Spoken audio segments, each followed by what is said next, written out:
PoK के मुद्दे पर भारत के विदेश मंत्री एस जयशंकर ने पाकिस्तान के पीएम शहबाज शरीफ को दहशत में डाल दिया है। दरअसल संयुक्त राष्ट्र महासभा में भारत के विदेश मंत्री ने वैश्विक चुनौतियों पर चर्चा की। उन्होंने कोविड महामारी, यूक्रेन युद्ध और गजा संघर्ष के प्रभाव पर जोर दिया। पाकिस्तान के आतंकवाद नीति की आलोचना करते हुए उन्होंने टिकाऊ विकास और बहुपक्षवाद में सुधार की आवश्यकता पर बल दिया। भारत के विकास मॉडल को साझा करने का प्रस्ताव रखा। विदेश मंत्री एस जयशंकर ने शनिवार को कहा कि पाकिस्तान के साथ अब पीओके को खाली कराने का मुद्दा सुलझाना है। उन्होंने कहा कि पाकिस्तान की सीमा पर आतंकवाद की नीति कभी सफल नहीं होगी और उसके कृत्यों के निश्चित परिणाम मिलेंगे।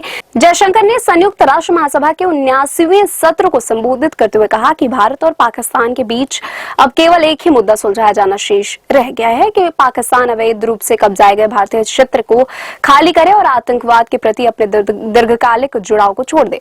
विदेश मंत्री ने इस बात पर जोर दिया कि यह कर्म ही है कि उसकी बुराइयां अब उसके अपने समाज को निगल रही हैं। उन्होंने कहा कि कई देश अपने नियंत्रण से परे परिस्थितियों के कारण पीछे छूट जाते हैं, लेकिन कुछ देश जानबूझकर ऐसे फैसले लेते हैं जिनके परिणाम विनाशकारी होते हैं। इसका सबसे बड़ा उदाहरण है हमारा पड़ोसी देश पाकिस्तान। जयशंकर ने कहा, हमने कल इसी मंच पर कुछ अजीबोगरीब बातें सुनी, इसलिए मैं भारत की स्थिति को पूरी तरह स्पष्ट कर देना चाहता हूं।